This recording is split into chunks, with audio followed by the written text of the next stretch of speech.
मुख्यमंत्री पुष्कर सिंह धामी ने सोमवार देर शाम तेलंगाना के महबूबनगर से भाजपा प्रत्याशी डी.के. अरुणा के समर्थन में इंटेलेक्चुअल मीटिंग को संबोधित किया।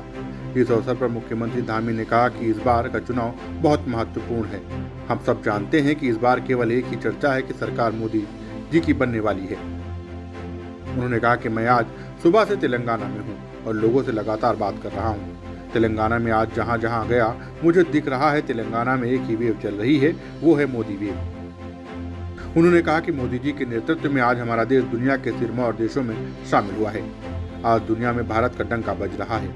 हर क्षेत्र में दुनिया में हमारी गिनती लगातार बढ़ती जा रही है। हालांकि 2014 से पहले हमारे देश के बारे में भ्रष्टाचार और घोटाले वाले देश के रूप में चर्चा होती थी।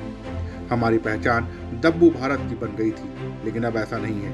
नया भारत बनाने का काम मोदी जी ने किया है। वहीं मुख्यमंत्री धामी ने कहा कि पूरी दुनिया में आज हमारा मान सम्मान बढ़ा है। 2047 तक मोदी जी ने देश के लिए विकसित भारत का संकल्प लिया है। जल्द भारत दुनिया की तीसरी अर्थव्यवस्था बनेगा। उन्होंने कहा कि कोरोना में दुनिया के बड़े देशों की अर्थव्यवस्था चरमरा गई थी, जबकि आज हमारी 5वें नंबर की अर्थव्यवस्था बन गई है। उन्होंने कहा कि रूस यूक्रेन युद्ध में जो हमारे बेटे बेटियां वहां फंस गए थे, उन्हें मोदी जी के नेतृत्व में सफलतापूर्वक वापस लाया गया। युद्ध विराम करवाकर मोदी जी ने यह करके दिखाया है। वहीं मुख्यमंत्री ने कहा कि मैं सैनिक परिवार में पैदा हुआ हूँ।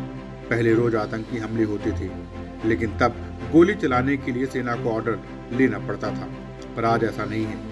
अपनी होली दिवाली मोदी जी सैनिकों के साथ मनाते हैं, उनका मनोबल बढ़ाने का काम करते हैं। आज दुनिया का 50% डिजिटल ट्रांजैक्शन भारत में हो रहा है। देश में कश्मीर से धारा 370 हटाने से लेकर 3 तलाक का खात्मा करने के साथ ही भव्य राम मंदिर का निर्माण आज हो गया है। मुख्यमंत्री ने कहा कि एक और भाजपा है और दूसरी तरफ घमंडिया गठबंधन जो तुष्टिकरण की बात करते हैं। वे एसटी ओबीसी का आरक्षण छीन रहे हैं। अगर उनकी सरकार बनी तो आपकी संपत्ति को छीनने का काम वे करेंगी। तेलंगाना में भी इन्होंने तमाम घोटाले किए हैं। यहाँ लूट खसोट की सरकार चल रही है। आज तक यहाँ बेरोजगारी भत्ता नहीं मिला। किसानों का 2 लाख का कर्ज भी माफ नहीं किया। ये सब झूठ की दुकान है। मुख्यमंत्री ने लोगों से यहाँ से भारी मतों से विजयी बनाने की अपील की। उन्होंने इस दौरान लोगों को मतदान के बाद 4 धाम यात्रा पर आने के लिए अपनी ओर से निमंत्रण भी दिया। अभी आपके यहाँ बहुत सारे कोई सरिया कानून की बात कर रहा है, कांग्रेस का घोषणा पत्र जारी हो रहा है तो कहते हैं हम सरिया कानून लागू कर देंगे, मुस्लिम लीग का मुस्लिम पर्सनल लॉ लागू कर देंगे। और हमारी पार्टी क्या कहती है? हमारी पार्टी मोदी जी के नेतृत्व में कहती है देश के अंदर रहने वाले हर एक व्यक्ति के लिए, चाहे किसी धर्म का होगा, किसी वर्ग का होगा, किसी संप्रदाय का होगा, किसी जाति का होगा, सबके लिए एक समान कानून लागू होगा। यूसीसी देश के अंदर लागू होगा भाई बहनों।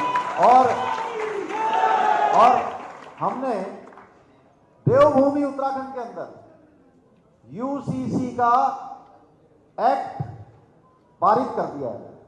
राष्ट्रपति महोदय ने भी हमको मंजूरी दे दी है। देवभूमि उत्तराखंड ये देश का पहला राज्य हो गया है देश की आजादी के बाद जहां यूसीसी का एक्ट बन गया है। दस्तक टाइम्स के लिए हितेश त्यागी की रिपोर्ट।